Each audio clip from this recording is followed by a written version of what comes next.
সকলোকে শ্ৰদ্ধা জনাই নমস্কাৰ জনাই আমি আজিৰ সংবাদমেল আৰম্ভ কৰিব খুজিছোঁ। আজিৰ সংবাদমেলৰ বিষয়টো হ'ল জুবিন গাৰ্গৰ ৰহস্যজনক মৃত্যু। জুবিন গাৰ্গৰ ৰহস্যজনক যি মৃত্যু, সেই মৃত্যুৰ যি চৰকাৰী তদন্ত,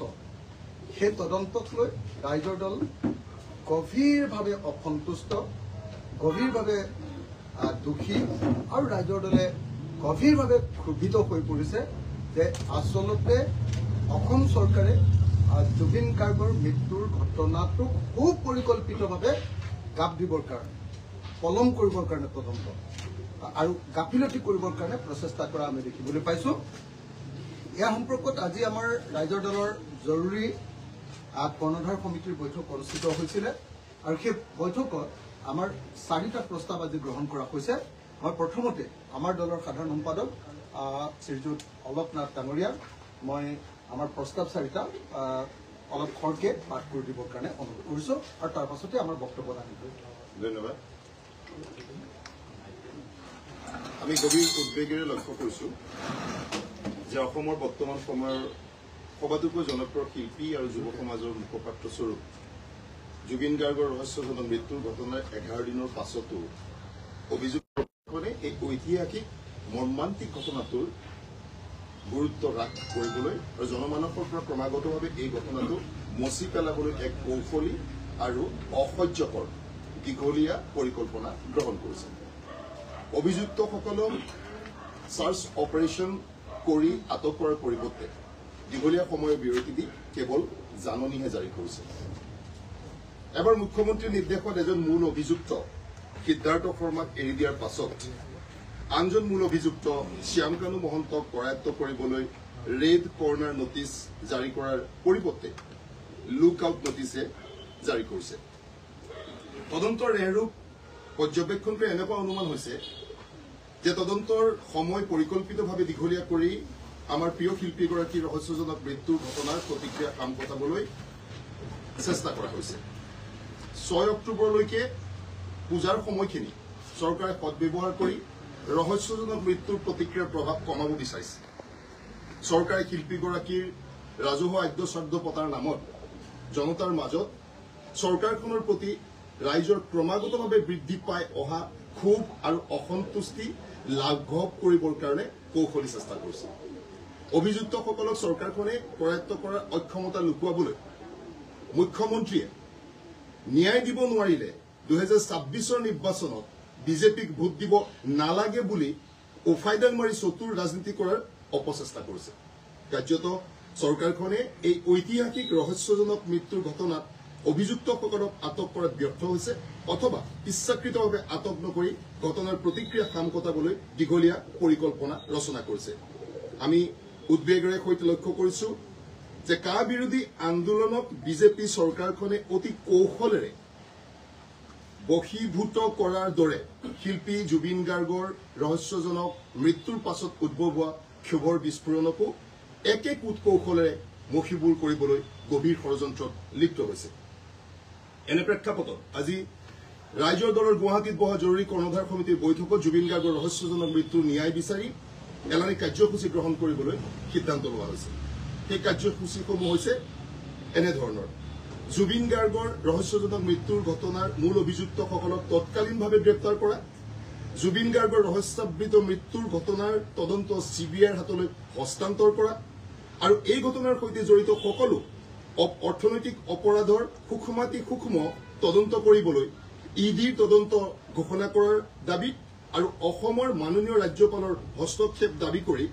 অসমৰ মাননীয় ৰাজ্যপালক স্মাৰক পত্ৰ প্ৰদান কৰা। দ্বিতীয়, কাইলৈৰ পৰা ৰাজ্য দলৰ সভাপতি মহোদয়ে গুৱাহাটীৰ চচলৰ প্ৰতিবাদস্থলীত এক অনিৰ্দিষ্টকালীন অৱস্থান ধৰ্মঘটত বহিব। পুনৰবাৰ কৈছো যে কাইলৈৰ পৰা ৰাজ্য দলৰ সন্মানীয় সভাপতিয়ে গুৱাহাটীৰ চচলৰ প্ৰতিবাদস্থলীত এক অনিৰ্দিষ্টকালীন অৱস্থান ধৰ্মঘটত বহিব আৰু মূল অভিযুক্তসকল গ্ৰেপ্তাৰ নকৰালৈকে এই কাৰ্যসূচী অব্যাহত থাকিব। তৃতীয়, শিল্পী জুবিন গাৰ্গৰ আকস্মিক আৰু ৰহস্যজনক মৃত্যুৰ ঘটনাত ৰাজ্যখনত উদ্ভৱ হোৱা অকল্পনীয় ৰাজনৈতিক আৰু সামাজিক পৰিস্থিতিৰ সম্পৰ্কত গভীৰ আলোচনা কৰিবৰ বাবে আৰু আলোচনা কৰি এক সমাধানৰ পথ উলিয়াবলৈ অসমৰ সকলো বিৰোধী ৰাজনৈতিক দলকে আমন্ত্ৰণ কৰি এক সৰ্বদলীয় সভা অনুষ্ঠিত কৰাৰ বাবে আজি সভাই সিদ্ধান্ত গ্ৰহণ কৰিছে। আৰু এটা বিষয় আমি এটা সংযোজন কৰিছো, অতি শেহতীয়াকৈ পোৱা তথ্য অনুসৰি গায়ক অজয় ফুকন আৰু এগৰাকী যুৱক জনৈক ভিক্টৰ দাসক NSA গ্ৰেপ্তাৰ কৰিছে। আমি এতিয়া এই কথাটো আমি এই কথাটো খুব গভীৰ উদ্বেগেৰে লক্ষ্য কৰিছো যে মানে আমাৰ মৰমৰ শিল্পী জুবিন গাৰ্গৰ ৰহস্যজনক মৃত্যুৰ ন্যায় বিচৰাটো অসমত দিয়া চৰকাৰখনে ৰাষ্ট্ৰদ্ৰোহ বুলি গণ্য কৰিছে। আমি চৰকাৰৰ এই সিদ্ধান্তৰ তীব্ৰ নিন্দা কৰিছো আৰু অজয় ফুকন আৰু ভিক্টৰ দাসৰ বিনা স্বত্বে মুক্তিৰ দাবী জনাইছো। তেতিয়াহ'লে আমি বন্ধুসকল আজি 4টা প্ৰস্তাৱ লৈছো। প্ৰথম কথা, কাইলৈ পুৱাই আমি অসমৰ ৰাজ্যপালক সাক্ষাৎ কৰি এই গোটেই ঘটনাটো CBI তদন্ত ঘোষণা কৰিবৰ কাৰণে CBI তদন্ত ঘোষণা কৰাৰ উপৰিও অনতি বিলম্বে 6 তাৰিখলৈকে ৰৈ থাকি নহয়, যিমান পাৰি সোনকালে তৎকালীনভাৱে যাতে অভিযুক্তসকলক গ্ৰেপ্তাৰ কৰে, তো তাৰ দাবী জনাবৰ কাৰণে। আৰু তৃতীয়তে, এই গোটেই ঘটনাবিলাকৰ লগত জড়িত থকা যি অৰ্থনৈতিক কেলেংকাৰী, মই আজি আপোনালোকক অৰ্থনৈতিক কেলেংকাৰীৰ কিছু তথ্য দি দিম। ইতিমধ্যে কি কয় আপোনাৰ CID যি আপোনাৰ ৰুজু কৰিছে, FIR ৰুজু কৰিছে, সেই CID FIR খনত কমপ্লিটলি গোটেই কেলেংকাৰীৰ তথ্যবিলাক কেনেকে আপোনাৰ কি মহন্ত আছিলে এইটো আমাৰ শ্যামকানু মহন্তই যি কেলেংকাৰী কৰিছে তাৰো বিভিন্ন তথ্য ইতিমধ্যে প্ৰকাশ পাইছে। তাৰ CID আপোনালোকক FIR খনো দি দিম। গতিকে এই 3টা বস্তুৰ কাৰণে আমি ইডিৰ তদন্ত, CBI তদন্ত আৰু তৎকালীনভাৱে মূল অভিযুক্ত সিদ্ধাৰ্থ শৰ্মা আৰু শ্যামকানু মহন্তক গ্ৰেপ্তাৰৰ দাবীত ৰাজ্যপালৰ হস্তক্ষেপ দাবী কৰিম CBI তদন্তৰ কাৰণে। আৰু দ্বিতীয় কথাটো হ'ল যে কাইলৈৰ পৰা আমি এটা অনিৰ্দিষ্টকালীন অৱস্থান ধৰ্মঘটৰ কাৰ্যসূচী মই নিজে তাত পৰা বহিম আৰু সেই ধৰ্মঘট সেইদিনালৈকে চলিব যিদিনালৈকে মূল অভিযুক্ত দ্বয় শ্যামকানু মহন্ত আৰু সিদ্ধাৰ্থ শৰ্মাক যেতিয়ালৈকে গ্ৰেপ্তাৰ কৰা নহয় সেইদিনালৈকে আমাৰ সচলৰ এই ধৰ্ণা অনিৰ্দিষ্ট কাললৈ চলি থাকিব। সেইটো হ'ল দ্বিতীয় কথা। আপুনি স্পষ্ট কৰি এইটো কথাই কওক যে এয়া এটা দুৰ্ঘটনা আছিল নে এটা হত্যাকাণ্ড? আপুনি স্পষ্টকৈ এইখিনি কথা কওক। মানে অসমৰ মুখ্যমন্ত্ৰীয়ে ইয়াক হত্যাকাণ্ড বুলি কৈছে। অসমৰ মুখ্যমন্ত্ৰীয়ে দুবাৰ এই ঘটনাক হত্যাকাণ্ড বুলি কৈছে। আৰু আজি জুবিন গাৰ্গৰ পত্নীয়েও অতি স্পষ্টভাৱে কৈছে যে যিটো ঠাইত এই ঘটনা সংঘটিত হৈছে সেই ঠাইলৈ কোনো ছিংগাপুৰৰ মানুহেই নাযায়। খুব পৰিকল্পিতভাৱে সেই ঠাইলৈ জুবিন গাৰ্গক লৈ গৈ ৰহস্যজনকভাৱে মৃত্যু ঘটোৱা হৈছে, অৰ্থাৎ এই ঘটনাটো এটা হত্যাকাণ্ডৰ সমপৰ্যায়ৰ ঘটনা বুলি এইবিলাক কথাৰ পৰা অনুমান কৰিব পাৰি। গতিকে আমি এই যিটো ৰহস্যজনক মৃত্যু, যিটো অসমৰ মানুহে হত্যাকাণ্ড বুলি ভাবিবলৈ আৰম্ভ কৰিছে, আৰু বিশেষভাৱে অসম চৰকাৰৰ যিবিলাক ঘটনা, অসম চৰকাৰে যি ধৰণে ৰেছপন্স কৰিছে, অসম চৰকাৰে যি ধৰণে লুকুৱাব খুজিছে, অসম চৰকাৰে যি ধৰণে দেৰি কৰিব খুজিছে তদন্তটো, আৰু যি ধৰণে প্ৰতিবাদ কৰা সকলৰ ওপৰত NSA লগাই দিছে, যেন জুবিন গাৰ্গৰ ন্যায় বিচৰাটো অসমত এতিয়া এই মুহূৰ্তত ৰাষ্ট্ৰদ্ৰোহ। এইটোৰ পৰা মানুহে ভাবিছে যে গণ্ডগোল কিবা এটা ডাঙৰ আছে, এইটো গোটেই চিষ্টেমৰ ভিতৰত গণ্ডগোল আছে। হিমন্ত বিশ্ব শৰ্মাই এই তদন্ত কিয় লুকুৱাব খুজিছে? কিয় সিদ্ধাৰ্থ শৰ্মাক পায়ো তেওঁ গ্ৰেপ্তাৰ নকৰিল? কিয় এতিয়ালৈকে শ্যামকানু মহন্তক গ্ৰেপ্তাৰ কৰা হোৱা নাই? কিয় এই ঘটনা যি ছিংগাপুৰত গৈ তদন্ত কৰিব লাগিব সেই ঘটনা কিয় অসম পুলিচক দিয়া হৈছে? কিয় ভাৰতবৰ্ষৰ ভিতৰত আটাইতকৈ ডাঙৰ তদন্তকাৰী সংস্থা CBI দিয়া হোৱা নাই? আৰু ইতিমধ্যে CIDয়ে FIR জাৰি কৰিছে। CID SSP আছিক আহমেদে আপোনালোকে জানে যে FIR দিছে। FIR 27 তাৰিখৰ দিনা FIR দিছে। গতিকে এই FIR পাছত এই কেছটো অৰ্থনৈতিক কেলেংকাৰী হিচাপে ইডিৰ হাতলৈ যাব লাগে। কিয় এতিয়ালৈকে ইডিৰ হাতলৈ অসমৰ মুখ্যমন্ত্ৰীয়ে এই কেছটো দিয়া নাই? গতিকে এই গোটেইবিলাক কথাৰ পৰা অসমৰ মানুহে অনুমান কৰিছে যে এই হত্যাকাণ্ডটোৰ হয়তো চিষ্টেমতে কিবা এটা গণ্ডগোল আছে।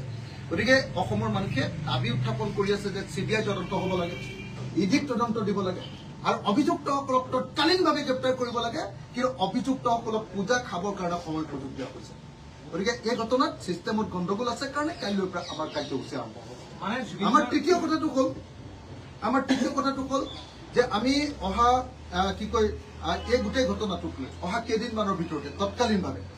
অসমৰ বিৰোধী ৰাজনৈতিক দলবিলাকক সকলোকে নিমন্ত্ৰণ কৰিম।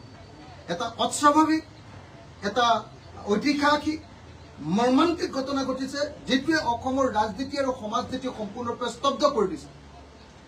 ৰাজনৈতিক জীৱন আৰু সমাজ জীৱন সম্পূৰ্ণৰূপে স্তব্ধ কৰি দিছে। সেই স্তব্ধ কৰা ঐতিহাসিক ঘটনাটোৰ কেনেকৈ সমাধান সূত্ৰ উলিয়াব পাৰে, চৰকাৰে কৰা কাৰচাজিৰ পৰা কেনেকৈ অসমবাসীক ৰক্ষা কৰিব পাৰি, আৰু কেনেকৈ জুবিন গাৰ্গৰ মৃত্যুৰ প্ৰকৃত ন্যায় আনিব পাৰি, এই ঘটনাৰ কাৰণে গোটেই বিষয়টো আলোচনা কৰিবৰ কাৰণে সকলো বিৰোধী দলবিলাকক আমি নিমন্ত্ৰণ জনাম আৰু কথাটো আলোচনা কৰিম। আৰু চতুৰ্থ কথাটো হ'ল, আপোনালোকে দেখিছে যে দুজন প্ৰতিবাদী যুৱক, এজন অজয় ফুকন, তেওঁ গায়ক হয়, আৰু আনজন হ'ল আপোনালোকে সকলোৱে জানে যে এজন প্ৰতিবাদী যুৱক আপোনাৰ ভিক্টৰ দাস। এই দুইজনে প্ৰতিবাদত অংশগ্ৰহণ কৰিছিলে। প্ৰতিবাদত অংশগ্ৰহণ কৰাৰ কাৰণে তেওঁলোকৰ ওপৰত এতিয়া NSA, নেশ্যনেল ছিকিউৰিটি এক্ট, অৰ্থাৎ ৰাষ্ট্ৰদ্ৰোহৰ গোচৰ তেওঁলোকৰ ওপৰত জাপি দিয়া হৈছে। তাৰমানে জুবিন গাৰ্গৰ ন্যায় বিচৰাটো ৰাষ্ট্ৰদ্ৰোহ নেকি?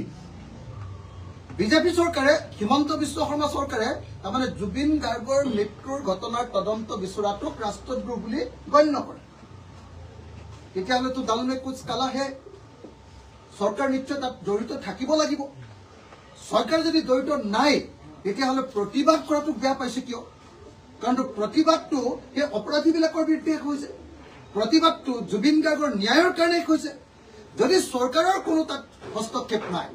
চৰকাৰে যদি এই প্ৰতিবাদটো আপোনাৰ এই হত্যাকাণ্ড, এই মৃত্যুৰ ঘটনা, এই ৰহস্যৰ মৃত্যুৰ ঘটনাটোৰ লগত প্ৰত্যক্ষ বা পৰোক্ষভাৱে কোনো যোগাযোগেই নাই, তেতিয়াহ'লে কিয় বেয়া পাব লাগে প্ৰতিবাদ কৰাটো? চৰকাৰে ফেচিলিটেটহে কৰি দিব লাগে প্ৰতিবাদৰ কাৰণে, যে ঠিক আছে এইটো প্ৰতিবাদ হ'ব লাগে কাৰণ আমাৰ যুগৰ আটাইতকৈ ডাঙৰ শিল্পীজনৰ মৃত্যু ঘটিছে। তো গতিকে আমি স্পষ্টভাৱে কৈছো যে আমি এই দুইজনক যি NSA লগাইছে, দুইজনৰ NSA আমি তীব্ৰ বিৰোধিতা কৰিছো। জুবিন গাৰ্গৰ ন্যায় বিচৰাটো, মৃত্যুৰ ন্যায় বিচৰাটো কোনো পধ্যে কেতিয়াও ৰাষ্ট্ৰদ্ৰোহ হ'ব নোৱাৰে, আৰু সেইকাৰণে ভিক্টৰ দাস আৰু অজয় ফুকন এই দুইজনৰ ওপৰত লগোৱা NSA বাতিল কৰি তেওঁলোকক দুইজনকে বিনা চৰ্তে মুক্ত কৰি দিবৰ কাৰণে আমি দাবী জনাইছো। লগতে আমি জানিব পাৰিছো যে তেওঁলোকৰ লগত গ্ৰেপ্তাৰ কৰা মানুহবিলাকক যথেষ্ট মাৰপিট কৰা হৈছে, যথেষ্ট পুলিচে ভিতৰত সোমোৱাই, লকআপত সোমোৱাই, থানাত সোমোৱাই তেওঁলোকক যথেষ্ট মাৰপিট কৰিছে। আৰু সেই কথাটো ধৰি লৈ যোৱা যুৱকসকলে কোৰ্টতো সেই কথাটো লিপিবদ্ধ কৰোৱাইছে, কোৰ্টে সেইটো লিপিবদ্ধ কৰিছে। তাৰপাছত কোৰ্টে কি ক'লে আমি নাজানো, কিন্তু এইটো কথা খাটাং যে কোনোবা এজন যুৱকৰ হাত পৰ্যন্ত ভাগি গৈছে। গতিকে এই ঘটনাটোৱে প্ৰমাণ কৰে যে হিমন্ত বিশ্ব শৰ্মা চৰকাৰে জুবিন গাৰ্গৰ ন্যায় বিচাৰিবলৈ যোৱা লোকসকলৰ ওপৰত যি অত্যাচাৰ কৰিছে, তেওঁলোকৰ ওপৰত যি NSA লগাইছে, এই ঘটনাটোৱে সন্দেহ আমাক বেছি ঘনীভূত কৰিছে যে কিবা এটা লুকুৱাবৰ কাৰণে হিমন্ত বিশ্ব শৰ্মা চৰকাৰে চেষ্টা কৰিছে। অখিল ডাঙৰীয়া, মই স্পষ্টকৈ সুধিছো, আমি এই সমগ্ৰ বিষয়টো জুবিন গাৰ্গৰ মৃত্যুৰ আঁৰত ৰাজনৈতিক কিবা ষড়যন্ত্ৰ আছে বুলি ভাবে নেকি আপোনালোকে? সেইটোতো তদন্ততহে আচলতে প্ৰকাশ পাব, ডেফিনেটলি মানে আপোনাৰ তদন্তত প্ৰকাশ পাব। গতিকে আমি ভাবো যে অসম পুলিচে এই তদন্তটো কৰিব নোৱাৰে, কাৰণ অসম পুলিচে নোৱাৰে এইকাৰণে, এক নম্বৰ কথাটো হ'ল যে সেইদিনা অসম পুলিচক মুখ্যমন্ত্ৰীয়ে ক'লে যে সিদ্ধাৰ্থ শৰ্মাক ধৰিব নালাগে। তাৰমানে একদম হিমন্ত বিশ্ব শৰ্মাৰ কথা মতে অসম পুলিচে চলি আছে জুবিন গাৰ্গৰ মৃত্যুৰ ঘটনাটো। নাম্বাৰ 1। নাম্বাৰ 2, আপোনালোকে নিশ্চয় গম পায় যে এজন প্ৰধান অভিযুক্ত শ্যাম কানু মহন্তৰ ককায়েক নিজে DGP আছিল, আৰু সেই DGPৰ তলৰে কেইজনমান পুলিচ অফিচাৰ, তেওঁলোক এতিয়া CID অফিচাৰ। সেই DGPৰ তলৰ অসম পুলিচৰ সঞ্চালক প্ৰধানৰ তলত কাম কৰা মানুহবিলাকে যদি আজি শ্যাম কানু মহন্তৰ অপৰাধৰ যদি তদন্ত কৰে, তেতিয়াহ'লে সেইটো কেতিয়াও ন্যায় পাব বুলি আমি নাভাবো। গতিকে এইটো CID নহয়, এইটো চেণ্ট্ৰেল এজেঞ্চি CBIৰ হাতলৈ অৰ্পণ কৰিব লাগে। তৃতীয় কথাটো আপোনালোকে নিশ্চয় জানে, আমি শুনিছো যে শ্যাম কানু মহন্ত অসম গণ পৰিষদৰ সদস্য আছিলে, আৰু সিদ্ধাৰ্থ শৰ্মা বিজেপি দলৰ সদস্য আছে গতিকে দুইজনে শাসক দলৰ লগত যুক্ত মানুহ শাসক দলৰ লগত যুক্ত মানুহজনক যদি ষ্টেট গভৰ্ণমেণ্টে তদন্ত কৰে তেতিয়াহ'লে নিশ্চিতভাৱে তেওঁলোকে সুৰক্ষিত হ'ব আসল তথ্য আমি নাপাম গতিকে আমি দাবী উত্থাপন কৰিছো যে এই ঘটনাটো চিবিআই তদন্ত কৰিব কাৰণ চিবিআই তদন্ত আপোনালোকে চাব দেই ছিংগাপুৰত যে তদন্ত কৰিবলৈ যাব ছিংগাপুৰত প্ৰথম কথা এইটো যিটো জুবিন গাৰ্গে যিটো হাতুৰ দিছিলে এইটোৰ নাম কয় ফ্ৰী ডাইভিং কৰিবৰ কাৰণে এখন ফৰ্ম ফিল আপ কৰিব লাগে যিকোনো সাগৰত তাত লিখিব লাগে যে সঁচাকে যে কোনোবা মানুহৰ মানে এইকেইটা প্ৰশ্ন থাকে ফৰ্মখন মোৰ লগত আছে আপোনালোকে চাই ল'ব পাৰিব সেই ফৰ্মখনত লিখা থাকে যে যদি আগতে আপোনাৰ চিজাৰ হৈছিলে নেকি যদি চিজাৰ হৈছিলে তেতিয়াহ'লে কি কৰিব লাগিব তেতিয়াহ'লে ডাক্তৰৰ পৰা চাৰ্টিফিকেট আনিবগৈ লাগিব যে আপুনি এইটো হাতুৰ মাৰিলেও কোনো অসুবিধা নহয় সেই চাৰ্টিফিকেট পোৱাৰ পাছতে তাত অনুমতি দিব পাৰে নাম্বাৰ 1 নাম্বাৰ 2 মৃগী ৰোগ যদি থাকে এপিলেপসি যদি থাকে তাত লিখিব লাগে যে আপোনাৰ এপিলেপসি আছে নেকি যদি এপিলেপসি আছে এপিলেপটিক সিম্পটম যদি আছে তেতিয়াহ'লেও আকৌ ডাক্তৰৰ পৰা প্ৰথমতে চাৰ্টিফিকেট আনিব এতিয়া এইবিলাক তদন্ত অসম পুলিচে গৈ তাত কৰিব পাৰিবনে যে এপিলেপটিক চাৰ্টিফিকেট উলিয়াইছিলে নে ডাক্তৰৰ পৰা নো অবজেকশ্যন চাৰ্টিফিকেট উলিয়াইছিলে নে জুবিন গাৰ্গে নে কোনোবাই বুদ্ধি কৰি তেওঁ প্ৰভাৱ খটুৱাই ছিংগাপুৰৰ মানুহে হওক বা আমাৰ মানুহে হওক এইটো কৰিলে 1 নম্বৰ গতিকে এই ঘটনাটোৰ তদন্ত চিবিআই কৰিব পাৰিব এই ঘটনাটোৰ তদন্ত অসম পুলিচে গৈ কৰিব নোৱাৰে আৰু এজন তাত উপস্থিত থকা এজন যুৱকে কৈছিলে যাৰ হাতত মৃত্যু ঘটিছে বুলি কৈছে তেওঁ কৈছিলে নহয় জুবিন গাৰ্গৰ যেতিয়া মৃত্যু হৈছিলে তেওঁৰ পুৰা সম্পূৰ্ণৰূপে তেওঁ গাটো নীলা হৈ গৈছে তো নীলা তেতিয়া হৈ যায় যেতিয়া বিষ পান কৰে গতিকে খাদ্যত কেনেবাকে বিষ পান কৰিছিলে নেকি কোনোবাই খাদ্য আকৌ হেৰি হ'ব পাৰে নেকি কি কয় আপোনাৰ খাদ্যত যে আপোনাৰ বিষ হয় বিষক্ৰিয়া হয় সেইটো হৈছিলে নেকি এই তদন্ত কৰিবলৈ হ'লে ক'ত কৰিব লাগিব য'ত জুবিন গাৰ্গ আছিলে সেই হোটেলত গৈ বিদেশত গৈ এখন হোটেলত তদন্ত কৰিবৰ কাৰণে আমাৰ অসম পুলিচ সক্ষম নে এইটো নিশ্চিতভাৱে মই ভাবো যে চিবিআইহে পাৰিব আৰু চিবিআইও নহয় চিবিআইৰ লগত নিশ্চয় ইণ্টেলিজেন্স এজেন্সি ইণ্টাৰনেশ্যনেল ইণ্টেলিজেন্স এজেন্সিবিলাকৰ সহযোগিতা লাগিব সেইটো নকৰাকে অকল অসম পুলিচৰ তদন্ত কৰিবলৈ দিয়াৰ কথাটোৰ অৰ্থটোৱে হ'ল যে জুবিন গাৰ্গৰ মৃত্যুৰ ঘটনাটো আচলতে ভালকে তদন্ত কৰিবলৈ নিদিয়া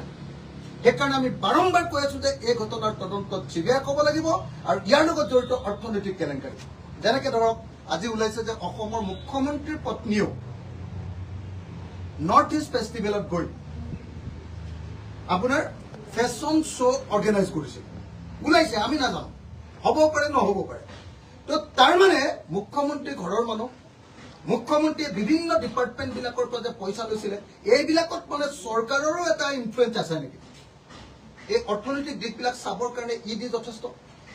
অসম পুলিচে এইটো মুখ্যমন্ত্ৰীৰ পৰিয়ালৰ বিৰুদ্ধে নিশ্চয় তদন্ত কৰিব নোৱাৰিব গতিকে এই গোটেই ঘটনাটোৰ তদন্ত কৰিবৰ কাৰণে চিবিআই আৰু ইডিক দিব লাগিব আৰু চিবিআই আৰু ইডিক যদি দিব লাগে তেতিয়াহ'লে নিশ্চিতভাৱে অসম চৰকাৰে সেইটো উদ্যোগ ল'ব লাগিব কিন্তু সেইটো উদ্যোগ হিমন্ত বিশ্ব শৰ্মাই লোৱা নাই আৰু তাৰ পৰা অনুমান কৰিব পাৰি যে হিমন্ত বিশ্ব শৰ্মা চৰকাৰে জুবিন গাৰ্গৰ মৃত্যুৰ ঘটনাটো আচলতে লঘু কৰিব খুজিছে এইটো বেছি দূৰৰ তদন্তটো আগবঢ়াব খোজা নাই আৰু অপৰাধীবিলাকক ইতিমধ্যে এবাৰ এৰি দিছে আৰু এতিয়া যিমান সময় দিছে অসমৰ মানুহৰ মনত তীব্ৰ সন্দেহ হৈছে যে হিমন্ত বিশ্ব শৰ্মাই এই অপৰাধীসকলক বচাব খুজিছে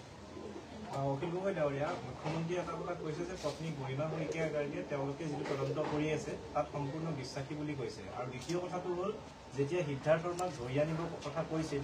গৰিমা শইকীয়া গাৰ্গে এটা ভিডিঅ' প্ৰস্তুত কৰিছিল আৰু সেই ভিডিঅ'টোত কৈছিল যে গৰিমা শইকীয়া গাৰ্গে যে তেওঁক সিদ্ধাৰ্থ শৰ্মাক আহিবলৈ দিয়ক তেওঁৰ বিৰুদ্ধে কোনোমতে একো একশ্যন ল'ব নালাগে সেই কথাটো কোৱাৰ কাৰণেহে মুখ্যমন্ত্ৰী মানে মই এটা কথা স্পষ্ট কৰি দিওঁ যে জুবিন গাৰ্গ অকল গৰিমা গাৰ্গৰ অকল হাজবেণ্ড নহয় জুবিন গাৰ্গ হ'ল অসমীয়া জাতিৰ সম্পদ জুবিন গাৰ্গ হ'ল আমাৰ যুগৰ আটাইতকৈ ডাঙৰ শিল্পী আৰু আমাৰ যুগৰ জনগণৰ কণ্ঠস্বৰ গতিকে জুবিন গাৰ্গৰ ৰহস্যজনক মৃত্যুৰ ঘটনাটো অকল গৰিমা গাৰ্গৰ কথাটোৱে একমাত্ৰ কথা নহয় ৰাইজৰ কথাৰো নিশ্চয় এটা ভেলু আছে মানে গৰিমা গাৰ্গৰ কথাটো নিশ্চয় গুৰুত্ব আছে কিন্তু তাৰ লগতে অসমৰ মানুহৰো নিশ্চয় গুৰুত্বপূৰ্ণ ভূমিকা আছে এগৰাকী মহিলা যাৰ হাজবেণ্ড ঢুকাইছে তেওঁ দুৰ্বল মুহূৰ্তত কিবা এটা কথা ক'ব পাৰে সেই কথাটো শিলৰ খুঁটি ৰূপে লৈ অভিযুক্তক লুকুৱাই দিয়াৰ ঘটনা অভিযুক্তক পলাবলৈ সুযোগ দিয়াৰ ঘটনা আৰু তাৰ পাছত সেই মানুহক ধৰিবৰ কাৰণে চেষ্টা নকৰি আপোনাৰ দুৰ্গা পূজাৰ সময়খিনি মুকলি কৰি দিয়া যাতে কি কৰিব দুৰ্গা পূজাৰ সময়ত অসমীয়া মানুহে আকৌ ফূৰ্তিত সোমাই যাওক যাতে জুবিন গাৰ্গৰ গোটেই তদন্তৰ কথাটো গাপ কৰিব এইটো একো ভাল পলিটিচিয়ানৰ বুদ্ধি নহয় এইটো 2 নম্বৰী পলিটিচিয়ানৰ বুদ্ধি এইটো 2 নম্বৰী পলিটিচিয়ানৰ বুদ্ধি আৰু সেইকাৰণে আমি স্পষ্টকে কৈছো যে এই ঘটনাৰ CBI তদন্ত লাগিব এই ঘটনাৰ ইডিৰ তদন্ত লাগিব অৰ্থনৈতিক কেলেংকাৰী আৰু এই ঘটনাৰ এই তদন্তবিলাকৰ আগতে এই যিবিলাক অভিযুক্ত তেওঁলোকক প্ৰথমতে গ্ৰেপ্তাৰ কৰিব লাগিব আৰু লগতে অসমৰ মুখ্যমন্ত্ৰীয়ে হঠাতে এটা কথা কৈ দিলে ডেথ চাৰ্টিফিকেটখন ৰাজহুৱা কৰিলে আমি দাবী জনাইছিলো যে ডেথ চাৰ্টিফিকেট ৰাজহুৱা কৰিব লাগে আমি দাবী জনাইছিলো যে মৰণোত্তৰ পৰীক্ষা আকৌ এবাৰ কৰিব লাগে তেতিয়া তেওঁ মুখ দুখ দি মৰণোত্তৰ পৰীক্ষাটো কৰিলে ক'লে যে এইটো বেয়া কথা কৈছে ইভিন এইটো দুৰ্ভাগ্যজনক কথা যে অসমৰ মুখ্যমন্ত্ৰীয়ে একদম অসমৰ স্বাস্থ্য খণ্ডৰ ওপৰত নহয় ছিংগাপুৰৰ স্বাস্থ্য খণ্ডৰ ওপৰতে বেছিকৈ আস্থা প্ৰকাশ কৰে আনকি গৌৰৱ গগৈও ক'লে যে না এইটো নালাগে হেৰি কৰিব কি কয় আপোনাৰ অসমত পষ্টমৰ্টম কৰিব নালাগে ইমান ছিংগাপুৰত যদি ইমান ছিংগাপুৰত তদন্ত ভালেই হয় তেতিয়াহ'লে এই যে মানুহজন যে মৰিলে যিসকল মানুহ লগত আছিলে তেওঁলোকক কিয় ছিংগাপুৰ পুলিচে আটক নকৰিলে কিয় তদন্তটোতো চলাব লাগিছিলে তেওঁলোকে টুৰিষ্ট এজন মৰিছে কিয় গুৰুত্ব দিব সেইটো বেছিকৈ গুৰুত্ব দিলে তেওঁলোকৰ টুৰিজম বেয়া হ'ব গতিকে মই আপোনালোকক এটাই কথা আপোনালোকক স্পষ্ট কৰি দিব খোজো যে কাইলৈৰ পৰা আন্দোলন আৰম্ভ হ'ব মই এইটো আপোনালোকক স্পষ্ট কৰি দিব খোজো কোনোবাই যদি কয় যে নহয় অখিল গগৈ ৰাজনীতি কৰিব খুজিছে দৰকাৰ হ'লে ৰাজনীতি এৰি দিম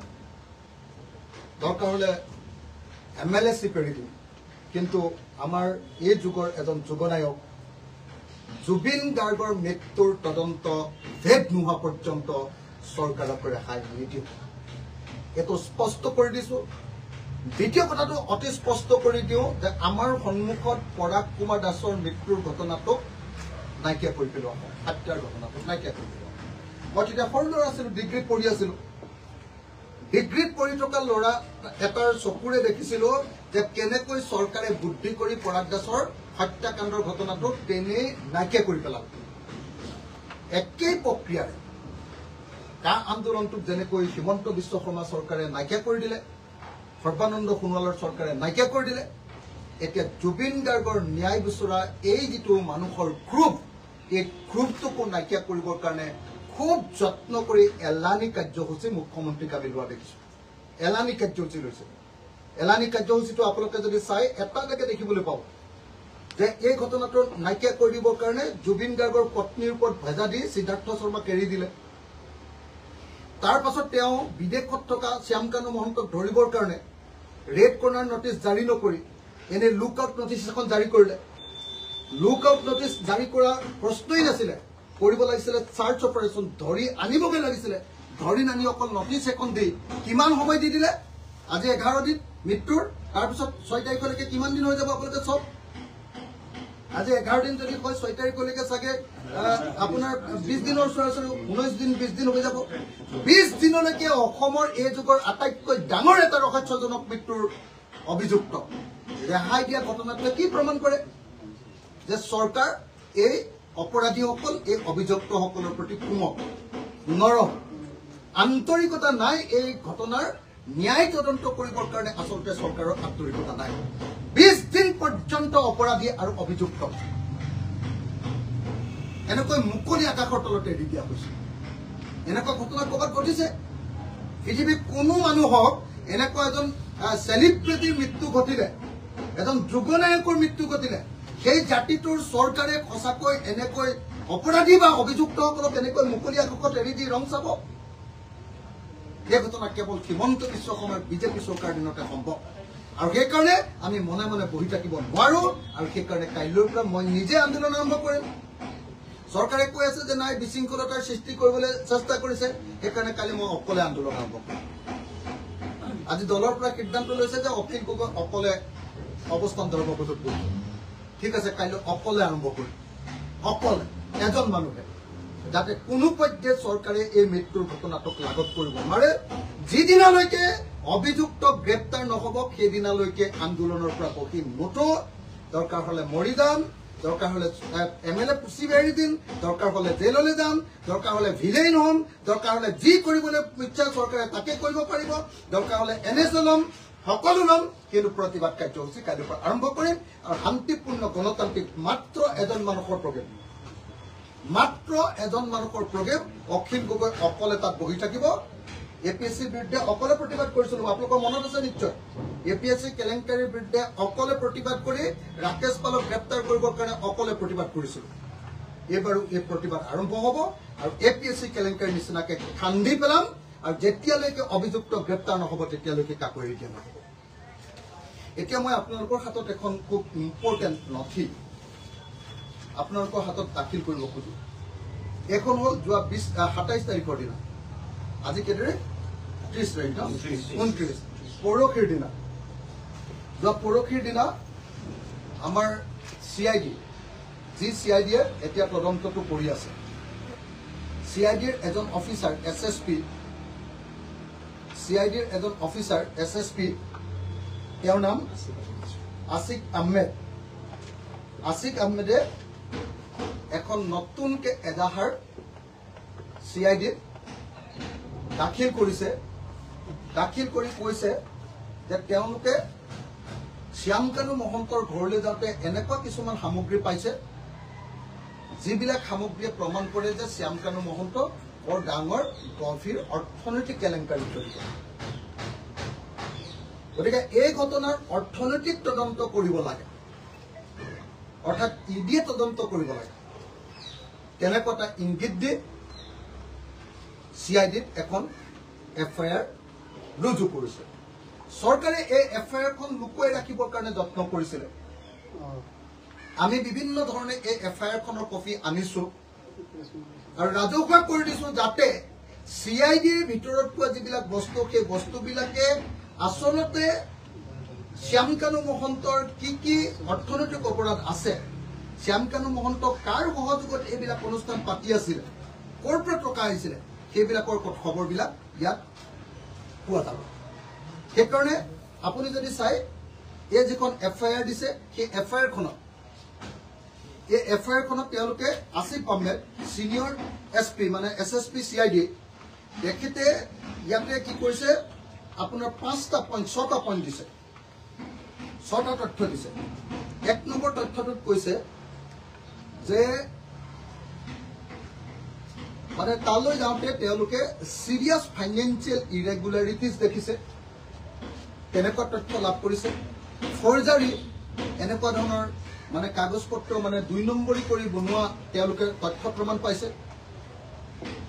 ইউজ অফ ফ্ৰডুলেণ্ট মিনছ, মানে কি ক'ব, প্ৰবঞ্চনামূলকভাৱে আনলফুল ফাইনেন্সিয়েল গেইন ল'বৰ কাৰণে তেওঁলোকে মানে প্ৰবঞ্চনা কৰাৰ প্ৰমাণ পাইছে। এইটো 1 নম্বৰত কৈছে। 2 নম্বৰত কৈছে যে একেটা কোম্পানীৰ নামতে 2খন পান কাৰ্ড পাইছে। এজন মানুহৰ নামত কেতিয়া 2খন পান কাৰ্ড হ'ব নোৱাৰে। 2খন পান কাৰ্ড হোৱা অৰ্থটোৱে হ'ল যে তেওঁ অৰ্থনৈতিকভাৱে কিছুমান তথ্য লুকুৱাই কেলেংকাৰী কৰিব কৈছে যে ট্ৰেণ্ড MMS নামৰ যিটো কোম্পানী আছে, সেই কোম্পানীটোৰ নামত, যাৰ নামত এই গোটেই ফাংচনবিলাক তেওঁলোকে কৰে, সেই কোম্পানীটোৰ নামত 2খন পান কাৰ্ড আছে। এইটো মই কোৱা নাই, CIDৰ SSP আসিফ আহমেদে কৈছে। 3 নম্বৰ কথাটো কৈছে যে তেওঁৰ ঘৰত 28টা ষ্টাম্প আৰু চিল পোৱা গৈছে। 28টা। সেই 28টা চিলৰ ভিতৰত বহুতখিনি চৰকাৰী ষ্টাম্প হয়। চৰকাৰী ষ্টাম্পটো এজন প্ৰাইভেট মানুহৰ ঘৰত থাকিবই নোৱাৰে। তেনেকুৱা এটা ষ্টাম্পৰ নাম কৈছে assistant engineer, office of the chief engineer, PWD road, Chandmari, Guwahati. হ্যাঁ, আমাৰ এই যিটো অফিচ হয় PWD অফিচ, সেই অফিচৰ চিফ ইঞ্জিনিয়াৰ অফিচৰ এছিষ্টেণ্ট ইঞ্জিনিয়াৰ নামৰটো এটা ষ্টাম্প পাইছে এইটো এটা কেলেংকাৰীৰ কথা কৈছে 4 নম্বৰ কৈছে অৰ্গেনাইজ ফাইনেন্সিয়েল ক্ৰাইম কৰিবৰ কাৰণে মানে যিমানবিলাক কাম কাজ কৰে তাৰ নথি পত্ৰ পাইছে আৰু সেইকাৰণে প্ৰিভেনশ্যন অফ মানি লেণ্ডাৰিং এক্ট 2002 অধীনত এই গোচৰটো এটা নতুন গোচৰ কৰিব লাগে বুলি কৈছে আৰু তাৰ পাছত 5 নম্বৰত কৈছে যে তেওঁৰ ঘৰত কিছুমান চৰকাৰী ঠিকা কৰাৰ নথি পত্ৰ পোৱা গৈছে বিশেষভাৱে PWD ডিপাৰ্টমেণ্টৰ PMGSY ৰোডছৰ ঠিকা তেওঁ কৰিছে এইটো অসম আৰু অৰুণাচল প্ৰদেশ দুটা ঠাইতে ঠিকা কৰাৰ বহুত নথি পত্ৰ পোৱা গৈছে অৰ্থাৎ এনেকৈ এই পইচাবিলাক তেওঁৰ হাতলৈ আহিছে এইবিলাক প্ৰমাণ তাত পোৱা যাব আৰু সেইকাৰণে কৈছে যে এটা an independent investigation for misappropriation of government fund sitting by forgery of government documents has been committed by Syamkana Mohanto and his associate and acquired huge property out of the proceeds of crime. গতিকে তেওঁ কৈছে যে এই গোটেই কেলেংকাৰীটো পুৰা তদন্ত কৰিবৰ কাৰণে এটা নতুন কেছ ৰুজু কৰিব লাগে ৰেজিষ্টাৰ কৰিব লাগে আৰু এই কেছটো ৰুজু কৰি এতিয়া হেৰি কৰিব লাগে আটাইতকৈ ইণ্টাৰেষ্টিং কথাটো কি জানে জুবিন গাৰ্গক ধৰিবৰ কাৰণে যিটো গোচৰ দিছে সেই গোচৰটোত মাত্ৰ 3টা ছেকশ্যন আছে মাত্ৰ 3টা ছেকশ্যন সেই 3টা ছেকশ্যনত আপোনাৰ সেই যি 3টা ছেকশ্যন সেই 3টা ছেকশ্যনত BNSSৰ CIDৰ যিটো কেছ নাম্বাৰটো আপোনালোকে জুবিন গাৰ্গৰ মূলটো যিটো কেছ যিটো মৰিগাঁৱৰ পৰা আহিছে সেই কেছটো case number CID case number 18/2025 এই কেছ নাম্বাৰটো BNSS মানে ভাৰতীয় ন্যায় সংহিতাৰ নতুন যিখন ন্যায় সংহিতা আহিলে ন্যায় সংহিতাৰ সেকশন 61 সাবসেকশন 2 য'ত ক্ৰিমিনেল কনস্পিৰেসি য'ত মাত্ৰ 6 মাহৰ জেল হ'ব পাৰে এই ধাৰাটো আছে BNSSৰ 105 নম্বৰ ধাৰা আছে culpable homicide not amounting to murder মানে মাৰ্ডাৰ হোৱা নাই কিন্তু মানুহজন মৰিছে অসমৰ মুখ্যমন্ত্ৰীয়ে মাৰ্ডাৰ হোৱা বুলি কৈছে কিন্তু গোচৰটোত সেকশনটো কিটো লগাইছে BNSS 105 অৰ্থাৎ মৃত্যু হোৱা ঘটনাটো মাৰ্ডাৰ নহয় এটো আৰু 3 নম্বৰ যেটো সেকশন লগাইছে 106 এটো হল 106 সাবসেকশন 1 ডেথ বাই নেগলিজেন্স এটোৰ আকৌ অপৰাধটো যদি প্ৰমাণিত হয় 2 বছৰ জেল কাম গতিকে এটা সেকশনত মাত্ৰ 6 মাহ জেল কাম এটা সেকশনত মাত্ৰ 2 বছৰ জেল কাম আৰু এটা লাইফ ইমপ্ৰিজনমেন্টৰ চান্স আছে লাইফ ইমপ্ৰিজনমেন্ট হ'ব পাৰে কিন্তু অৰ্থনৈতিক কেলেংকাৰীটো যেটো দেখুৱাইছে এটোত কিন্তু যিকিটা সেকশন দিছে 8টা সেকশন 8টা সেকশনৰ যদি চাই ইয়াৰে 4টা সেকশনে কল 5টা সেকশনে কল লাইফ ইমপ্ৰিজনমেন্ট যেনেকে সেকশন 316 সাবসেকশন 5 এটো লাইফ জেল আৰু এটা life jail 338 section life jail আৰু এটা লাইফ জেল আপোনাৰ 340 সাবসেকশন 2 এটো লাইফ জেল আৰু এটা life jail 341 subsection 1 possessive of counterfeit seal এটো লাইফ সেকশন আৰু 342 subsection 1 fraudulent destruction of will or authority এটো আপোনাৰ লাইফ অৰ্থাৎ সেকেন্ড যেটো কেস মানে ৰেজিস্টাৰ কৰিবৰ কাৰণে ইয়াতে দিছে CID সেই কেছটো 5টা লাইফ জেল কোৱা ধাৰা দিয়া কৈছে আৰু আগৰ যেটো মূল জুবিন গাৰ্গক হত্যা কৰা বা মৃত্যু হোৱাৰ ঘটনা সেই ঘটনাটোত মাত্ৰ এটা লাইফ সেকশন লাইফ জেল খাবলগীয়া সেকশন এটা জড়িত অন্যান্য গুৰুত্বপূৰ্ণ কেইবাটাও সেকশন তাৰ পৰা আঁতৰাই ৰখা হৈছে সেইকাৰণে আমাৰ সন্দেহ হৈছে যে APSC কেলেংকাৰীটো যেনেকৈ ৰাকেশ পালক বচাই দিয়া হ'ল ৰাকেশ পালৰ আপোনাৰ হেৰি নহল নহয় গম পাইছে চাগে ৰাকেশ পালেতে আলটিমেটলি ফ্ৰী পাই গ'ল আৰু আপোনালোকে নিশ্চয় এইটো কথা জানে যে ৰাকেশ পালে নহয় তাত যিমানবিলাকৰ চাকৰি গৈছিলে চাকৰিবিলাকো আকৌ ঘূৰাই পালে আৰু খুব কৌশলেৰে হিমন্ত বিশ্ব শৰ্মাই ৰাকেশ পালক সুৰক্ষিত কৰিলে আৰু চাকৰিবোৰকো দিয়াৰ ব্যৱস্থা কৰিলে মোৰ সন্দেহ হৈছে কালি এই কেছটোৰ পৰা যেতিয়া ৰাইজৰ ৰাইজৰ মানে যিটো ক্ষোভ ৰাইজৰ ক্ষোভৰ পৰা ৰক্ষা পাবৰ কাৰণে সেই অৰ্থনৈতিক গোচৰটোত কিছুদিন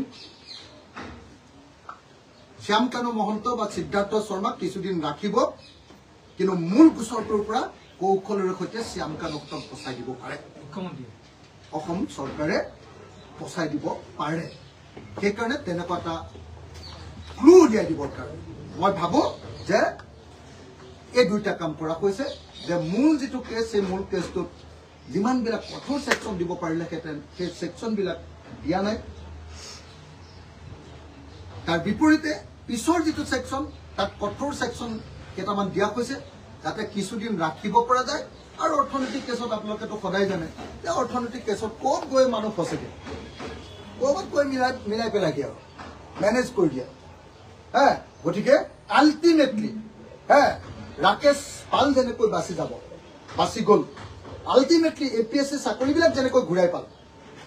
আল্টিমেটলি আপোনালোকে নিশ্চয় দেখিছে যে 1000 কোটি টকাৰ কেলেংকাৰী উত্তৰ কাছাৰৰ যেনেকৈ অভিযুক্তসকল চব বাচি গ'ল আপোনালোকে দেখিছে চববিলাক এজন এজনকে বচাই দিয়াৰ ব্যৱস্থা কৰা হয় এতিয়াও চাগে এই গোচৰটোতো মই ভাবোঁ যে শ্যাম কানু মহন্ত আৰু সিদ্ধাৰ্থ শৰ্মা তেওঁলোকক বচাই দিয়া হ'ব মাত্ৰ ইলেকশ্যনৰ সময়ত কেইদিনমানৰ কাৰণে সেইকাৰণে তেওঁলোকক টাইম দিয়া হৈছে তোমালোকে ফুল চাকি লোৱা নিশ্চিন্ত হৈ থাকা খালি আমাকো বচাব লাগিব দুদিনমান তোমালোকক আমি জেল হাজত বুলি কয় এইটো জেলত নহয় মানে হাজতত কেইদিনমান আমি ৰাখি দিম আৰু তাৰপাছত কেছৰ পৰা বচাই দিয়া হ'ব এনেকুৱা ধৰণৰ প্লেন এটা হ'ব পাৰে সেইকাৰণে মই ভাবোঁ যে এই মুহূৰ্তত গোটেই কথাবিলাক ৰহস্যাবৃত হৈছে আৰু সেইকাৰণে আমি কাইলৈৰ পৰা প্ৰতিবাদী কাৰ্যসূচী আৰম্ভ কৰিছোঁ চৰকাৰৰ ওপৰত হেঁচা দিবৰ কাৰণে যাতে সঁচাকে জুবিন গাৰ্গে ন্যায় পায় আমি সম্পূৰ্ণ গণতান্ত্ৰিক সম্পূৰ্ণ শান্তিপূৰ্ণ সম্পূৰ্ণ অহিংসাত্মক আৰু মাত্ৰ এজনেৰে 5 জন গ'লেও হেৰি হয় নহয় জানো ভাইলেশ্যন অফ 144 হয় নহয় জানো আজিকালি 144টো বেলেগ বুলি কয় কিবা তো সেইটো নকৰোঁ অকল এজনে প্ৰতিবাদ কৰিম কিন্তু কোনো পধ্যে অপৰাধী আৰু অভিযুক্তক ৰেহাই দিয়াৰ ব্যৱস্থা কাকো সুৰুঙা উলিয়াবলৈ নিদিওঁ কাইলৈৰ পৰা প্ৰতিবাদ আৰম্ভ হ'ব আৰু যিকোনো মুহূৰ্তত দৰকাৰ হ'লে মই আকৌ কৈছোঁ যে বিধায়কৰ পদ ত্যাগ কৰিম কোনোবাই যদি কয় যে ই ৰাজনীতি কৰিছে নকৰোঁ ৰাজনীতি চাজনীতি বিধায়কৰ পদ ত্যাগ কৰিম দৰকাৰ হ'লে কিন্তু এইবাৰ জুবিন গাৰ্গৰ মৃত্যুৰ ঘটনাটোক কেতিয়াও এৰি দিয়া নহ'ব থেংক ইউ আপোনালোকক এখন লাগিলে ল'ব পাৰিম অখিল মই ডাঙৰীয়া কালি যিহেতু আদানী আহিছিলে ইয়াৰ ক্ষেত্ৰত কিবা উদ্দেশ্য থকা বুলি ভাবে মই মানে ভবা নাই যে আদানী আচলতে জুবিন গাৰ্গৰ অনুৰাগী মই ভবা নাই যে আদানীয়ে এটাও জুবিন গাৰ্গৰ গান ক'ৰবাত শুনিছে হয়তো ইয়া আল্লিটো যিটো আছিলে সেইটো হয়তো ক'ৰবাত অকণমান হয়তো তেওঁ ক'ৰবাত নাকে কাণে ক'ৰবাত শুনিবলৈ পাইছে হয়তো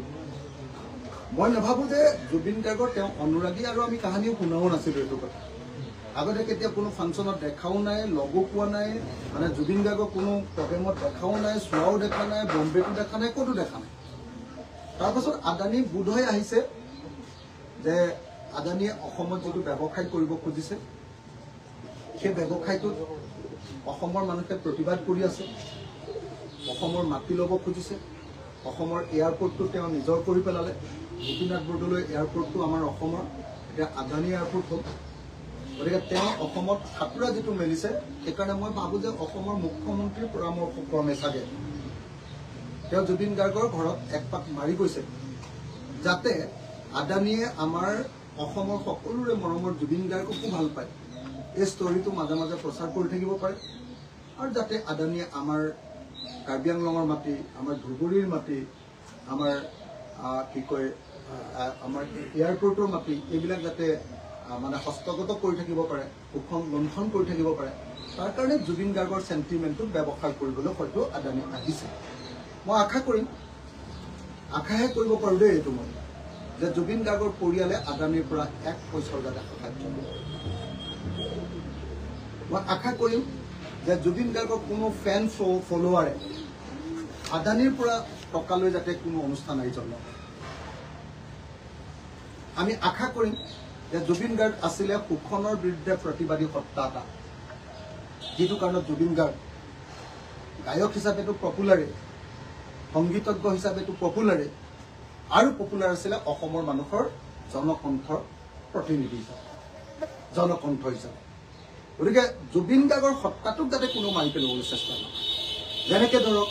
জুবিন গাৰ্গে নিজে ধৰ্ম বিশ্বাস কৰা নাছিলে, এতিয়া চাৰিওফালে ধৰ্মীয় কাম কাজ কৰিব খোজা হৈছিল। যেনেকে ধৰক চৰকাৰে কাইলৈ যোৰহাটত ডাঙৰ প্ৰথমতে শুনিছিলোঁ ভোজ ভাতেই আয়োজন কৰিছিলে, কাইলৈ নে পৰহিলে যোৰহাটত। এতিয়া শুনিছোঁ যে নহয়, ভোজ ভাত নহয়, ডাঙৰ অনুষ্ঠান আয়োজন কৰিব। আৰে যিখন চৰকাৰে জুবিন গাৰ্গৰ মৃত্যুৰ কাৰণে অভিযুক্তসকলক গ্ৰেপ্তাৰ কৰিব পৰা নাই, সেইখন চৰকাৰে জুবিন গাৰ্গৰ স্বাৰ্থপতাৰ, ৰাজহুৱা স্বাৰ্থপতাৰ কিবা অধিকাৰ আছেনে? আৰু ৰাইজেও সেই ৰাজহুৱা স্বাৰ্থ খাবলৈ যোৱা উচিত নে? মই ভাবো যে চৰকাৰৰ এই মুহূৰ্তত আজি 11 দিন, কাইলৈ 12 দিন, পৰহিলে 13 দিন, 13 দিন পৰ্যন্ত যদি জুবিন গাৰ্গৰ অপৰাধীক নধৰে, মৃত্যুৰ কাৰণে